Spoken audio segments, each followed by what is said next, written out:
प्यारी कंसराज, फिर भी मेरी प्रिया प्यारी है।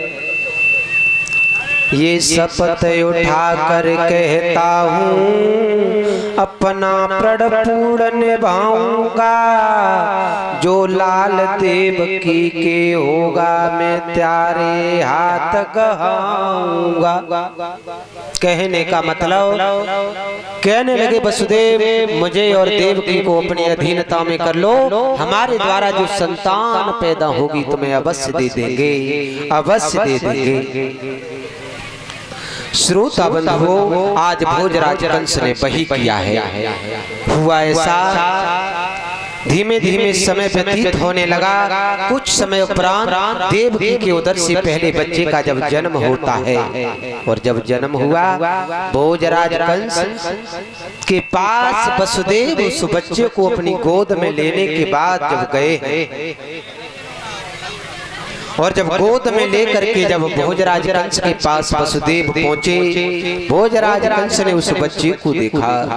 देख के सलोनो लाल कंस कही तत्काल, के सोहे कमाल लाल नीको लागे प्यारो है।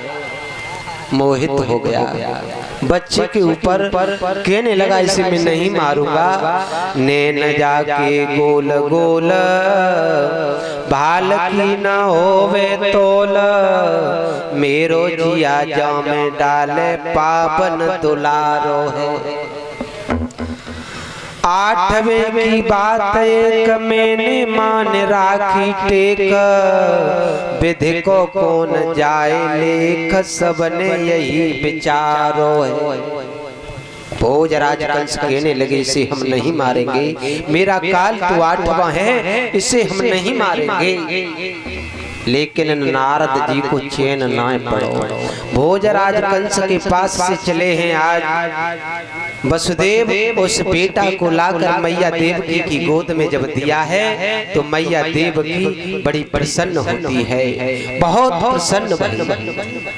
उधर नारद जी विचार करने लगे इसके पाप इतनी जल्दी नहीं बढ़ पाएंगे तो भगवान का अवतार नहीं होगा। नारद मुनि माया रचिदीनी, पुत्र बक्ष सिर आफत लीनी। पास में आए कहने लगे भोजराज कंस इस बच्चे को आप मार करके, बिना मार करके इसे लौटा करके अपने लिए आफत मोल ले रहे हो, आफत मोल ले रहे हो, यही तुम्हारा काल बन सकता है। सो श्रोताओं, एक फूल लिया और भोजराज कंस से कहा इस पंखुड़ी से इसे गिनना प्रारंभ करो। नहीं सुन रहे, इसे यहाँ से गिनो, ये पंखुड़ी के में नंबर की गिनो, 1 2 3 4 5 6 7। अब इसे छोड़ो, फिर गिनो 1 2 3 4 5 6 7। फिर गिनो 1 2 3 4 5 6 7। माताओं, आज इस प्रकार नारद जी एक एक करके जब गिनवाने लगे, भोजराज कंस कहने लगा बाबा जी इस प्रकार से तो मेरा काल कोई भी बच्चा हो सकता है। हाँ राजा, इसी बात का तो तू भोला है?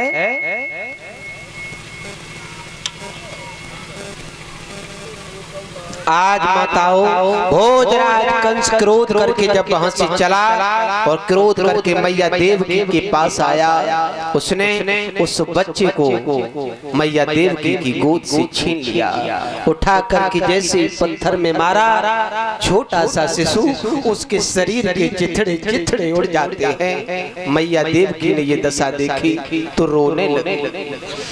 प्रमाण ये मिलता है धीमे धीमे जा कंस ने मैया देवकी के द्वारा जन्म दिए गए 6 पुत्रों को मौत के घाट जब उतार दिया।